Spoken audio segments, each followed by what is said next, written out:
Yeah, no, I think I understood what you were getting at. I don't want to, oh my God. I don't want to understand, but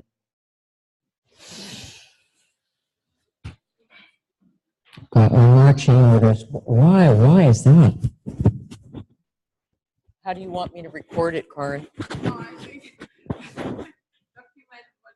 I have to document these stories to help people, yeah. Yeah. And ATM for the schizophrenics too, right? All right, never mind. I taught ATM to schizophrenics. Okay, but I gotta stop. Okay, save something for next week. Lie on your stomach.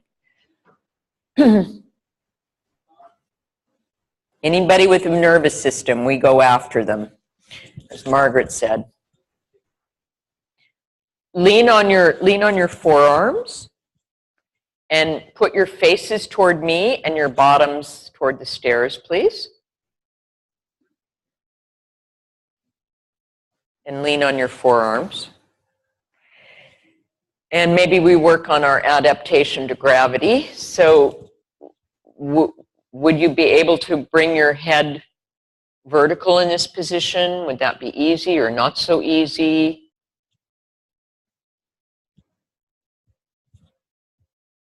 And then let's call that taking the head.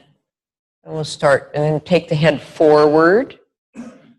And feel already, just in this position, if you can put your elbows underneath your shoulder joints, it's going to be much easier to lift your head. Oh, here we go again with these words so that means your upper arms would be vertical if you can. Can you put your palms on the floor or no? Yes, you can. Okay. Can you put your elbows under your shoulder joints?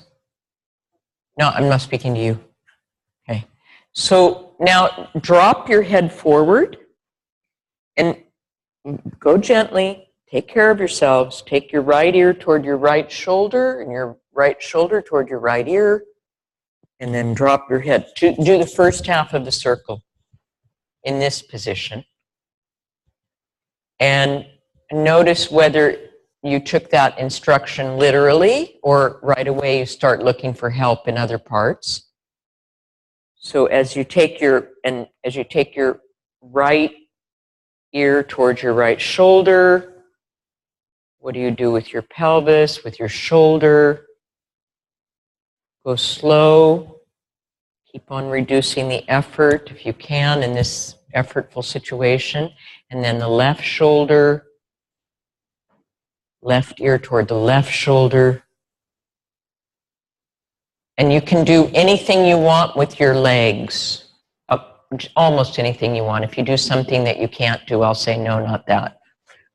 So you can do something with the legs, something with the pelvis. I advise you to go slow, otherwise your vestibular system will give you a difficult time if you throw your head around and hold your breath. You will not feel good afterward, and then you'll know that you threw your head around and held your breath. So go slow.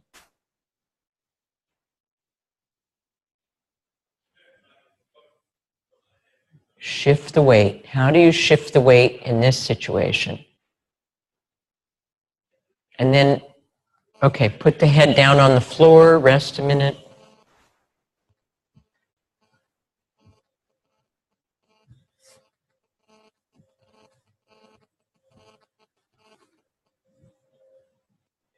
Listen to your whole spine.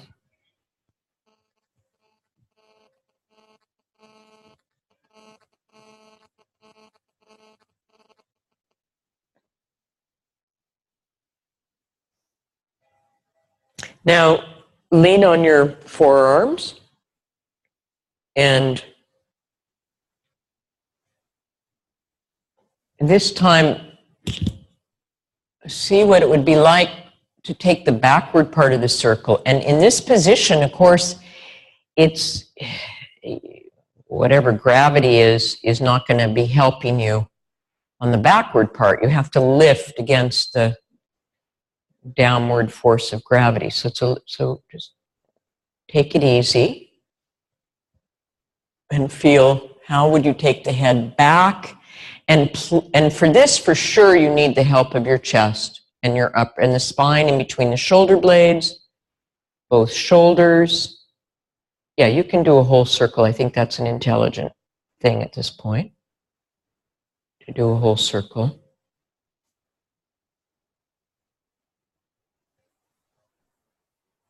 And go slow enough that you can feel what your right shoulder needs to do relative to your left, what your pelvis needs to do. You can take one part of the circle, what your spine in between your shoulders needs to do.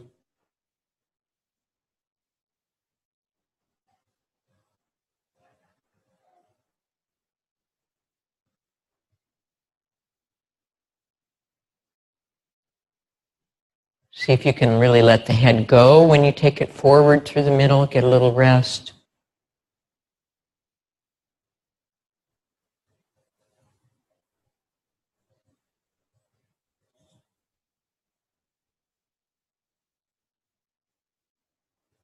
All right, good. And put your head down and rest again.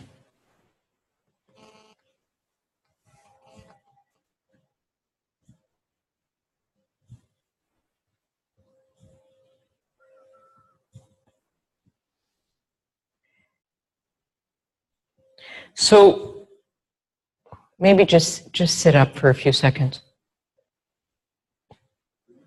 Just so you can see me, just sit for a second. So what a lot of people are doing a lot of different things. Everybody has some part of the movement which is quite nice. Everybody's got one part that's nice. So, I mean, that where you have your whole self more present, yeah? And then there's this little unconsciousness that appears where you're moving, but if we asked you what you were really doing with yourself, you wouldn't know. But one of the main things I'm seeing is that this tendency on one side to side bend the cervical spine, means like a C curve, and on the other side to turn the head, to rotate it. So try to be aware if that's what you're doing and when you're doing. Not everybody, but a lot of people are side bending on one side and they get to the difficult side, and instead of side bending, because you have to do it in your chest, you have to do it in your spine, you have to do it in your hip joints, you have to do it everywhere. So try to find out objectively what's going on. Okay, please, again. I mean, of course I could pick out and show and we could look, but I'd rather you find it right now for yourself. Now, elbows underneath the shoulder joints, where would that be? It wouldn't be there. If this is the middle of your shoulder joint, kind of where your seam is, then the elbows would come there. Now, the minute you do that, what does it feel like to lift your head? A bit easier, isn't it? Much easier, yeah.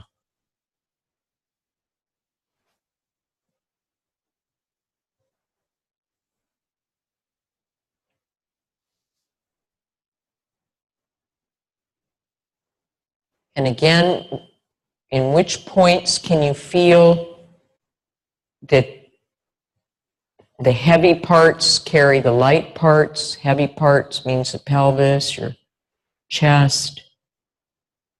You might feel reduce the effort in half. See, there you lost consciousness.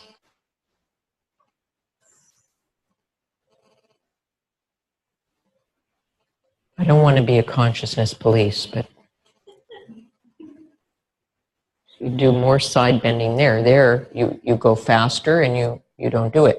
You didn't do any side bending hardly.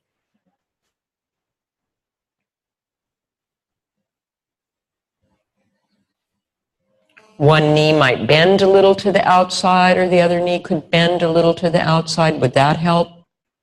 Move the pelvis, move the head. Okay, and lie on your back and rest.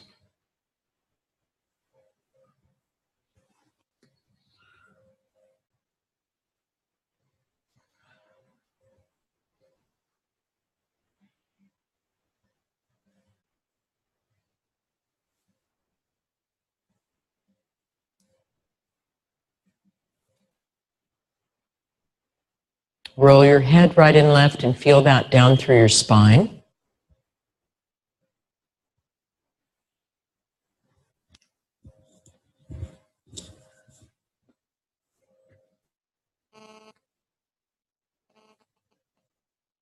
Lie on your back and rest, yeah.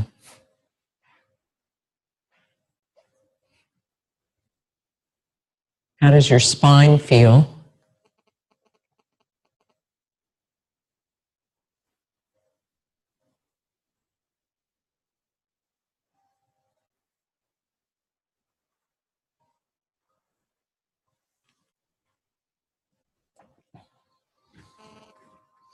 Now, come back onto your hands and knees. Onto your stomach and hands, arms. Lift your head to the horizon. Now, that's the other thing. Rolling your eyes back into your head and hoping this is all going to work out for you, not a good idea. So, it's not necessarily that you're doing a particular eye clock, but just allow your eyes to be moving. Don't totally leave them out. So now change direction. And the breathing free.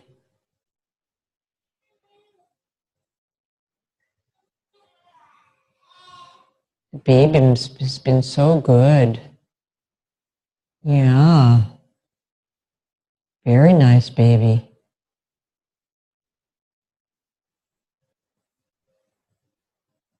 Try to feel by changing direction, is any part of that circle now more available or less available?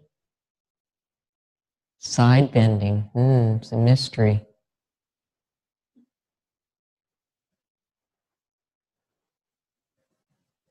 What are the shoulders doing? One shoulder moving differently than the other.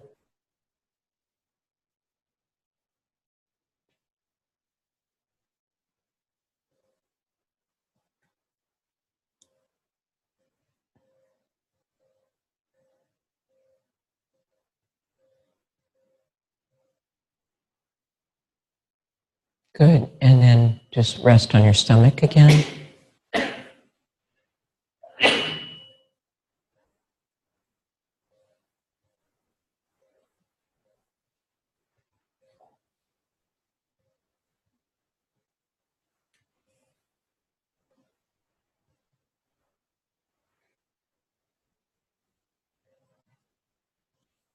Feel your breathing, any part of what you feel in the middle of yourself.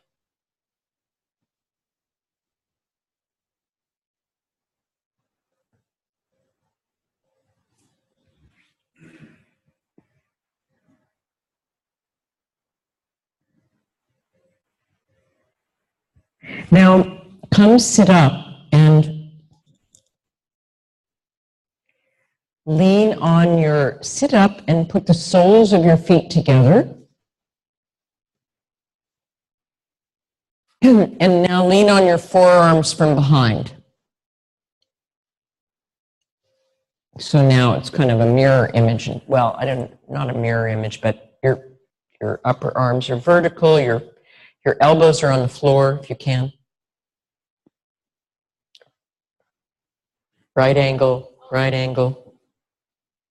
Yeah, soles of the feet together. And find out in this position which part of the circle is difficult and which part of the circle is not difficult. Go slowly. And how it's going to be, your pelvis is a little easier to find, probably. The movement of the pelvis will be a little easier, but each situation is demanding something of you. What is this situation demanding of you? As they say in the martial arts, change or die. You don't think of Feldenkrais like that, do you? I remember a friend of mine who's martial arts, Feldenkrais, he said, yeah, change or die. And I went, that's the Feldenkrais method? Wow. everybody goes, oh, I didn't feel safe. Yeah, well, okay. But it's a difficult position, right? Not an easy position. So what's it getting at? What's it demanding? If you really can't be in this position, you could go back to what we did this morning. I mean, if the position is such that the pain is obscuring any possibility of learning, then take it back a few steps to what we did this morning, which everyone could do.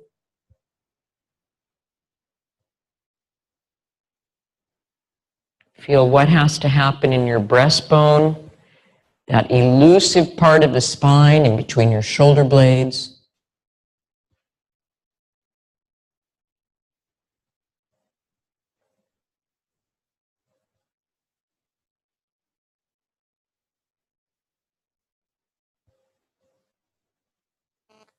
Well, if you can do this, you can do anything. Rest. Rest a little bit. Good.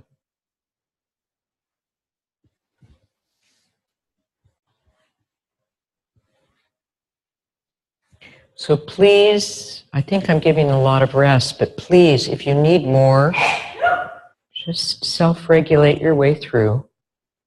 Find the dose that leads to learning for you, being able to sense something new.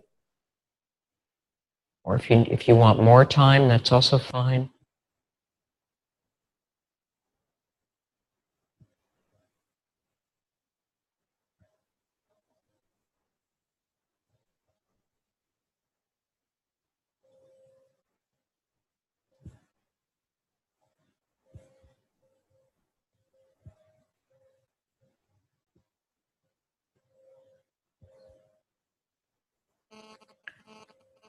And then come back on your forearms. And this time, instead of starting with the head circle, you can have your head however you want. Sitting up, yeah. So have your head however you want, but just just do a few times a pelvic clock. You spent probably the last segment on it, right? Last time you were here, did you do pelvic clock? Okay. So in this position, in some ways it's not easy, but in some other ways, it's when you go back and you study, like how he gives the pelvic clock in the book, it's really interesting because I always thought, this is too hard of a position to give the public, right? This position for pelvic clock. And yet, every position makes something available that's not available in a different position. So what do you feel when you do the pelvic clock in this position? As opposed to, we're not going to go through the whole thing, but if you were sitting cross-legged, you wouldn't feel probably as much freedom, right? And then feel what the chest is doing. And then little by little, keep your breathing free. Feel how you would put the head into it. Connect the movement of the head with the movement of the pelvis.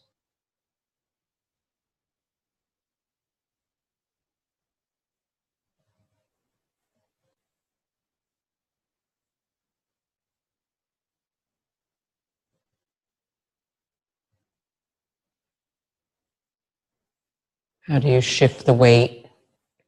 At what points around the circle is it possible to feel that the head is carried from below, and when is it not possible?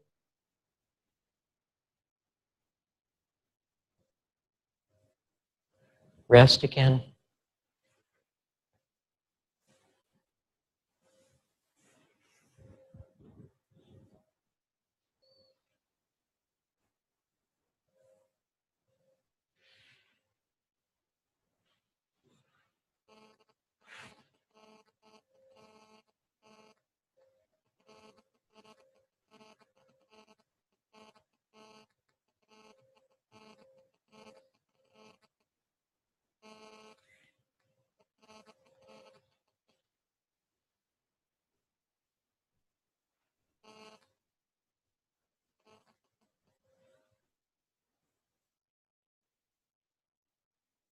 Feel if any part is clearer. in how it lies on the floor.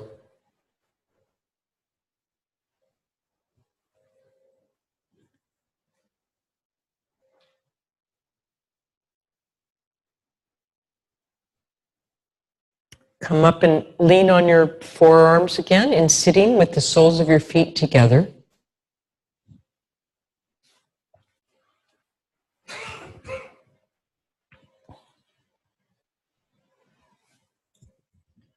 A few times,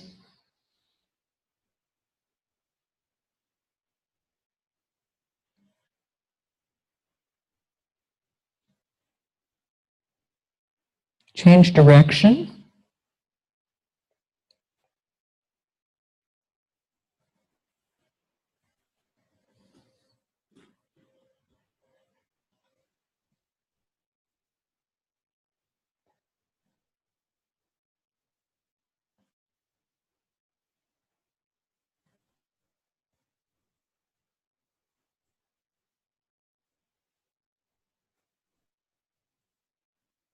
And feel when you're, it's enough maybe, huh?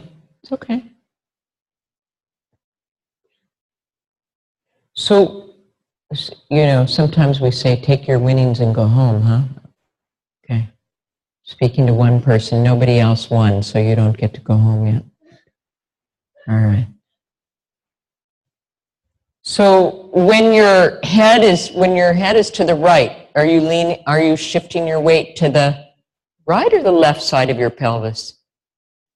And when your left ear is toward your left shoulder, where's your weight on your pelvis?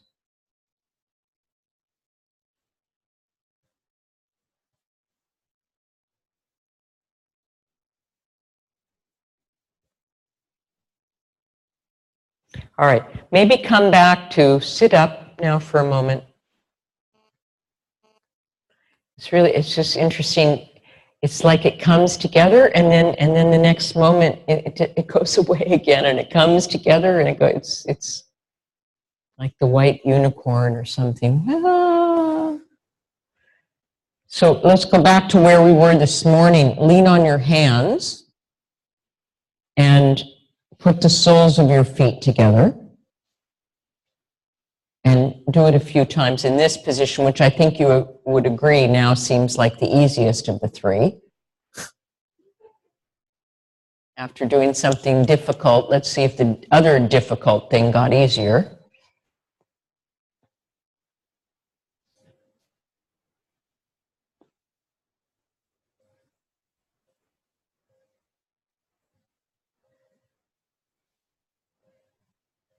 Slow, slow, less effort, slow, slow, slow. Drop your head down through the middle. That's better. That's better. Feel if it's more possible to, which part is participating a little bit more? Is it in the chest? Is it in your pelvis?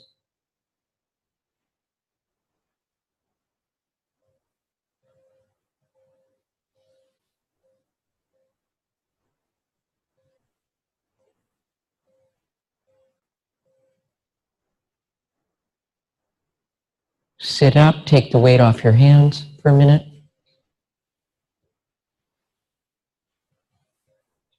You don't know the difference between side bending and rotating. Are you going to come next week? Okay, we'll sort it out. Did you know that? Did you know you don't know the difference? Okay, as long as you know. Huh? You're searching. Okay. So did this get a little easier after being on your stomach? Some part? Looks like the parts are communicating a bit more with each other. We'll look at it all. We'll do some movement observation next week, but okay. So, but given that, the weight shift is going to be harder to discern probably. Okay. So, one more time, change the direction of the circle of the head. Just stay with this a little bit. the side to side a little bit, soles of the feet together.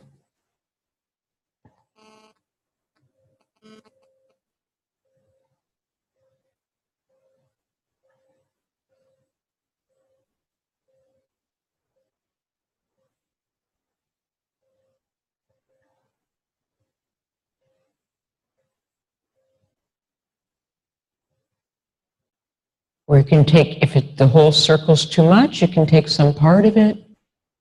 But there's much more communication now between the pelvis and the head through the center of yourself, your sternum, middle of yourself, than there was this morning.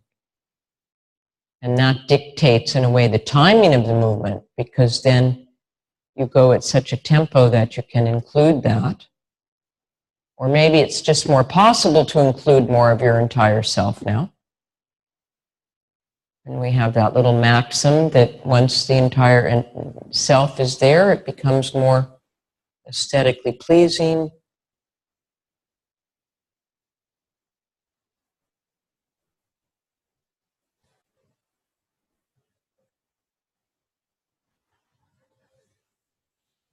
And rest again.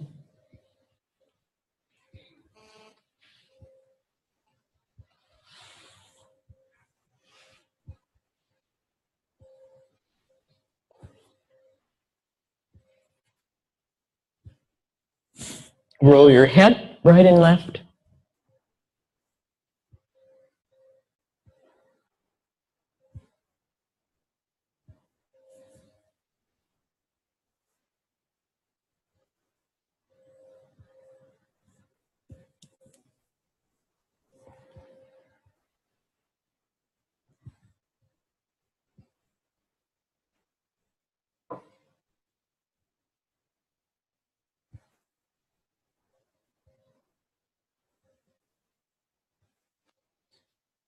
Bend your knees and come up to sitting.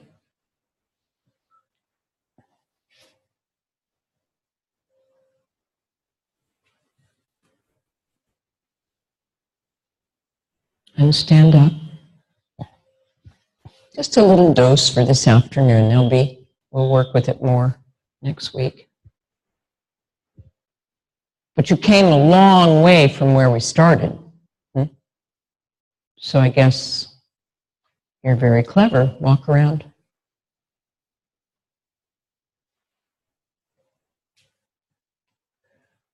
So this idea that if you improve the tonus of the neck, you influence the tone through the whole spine.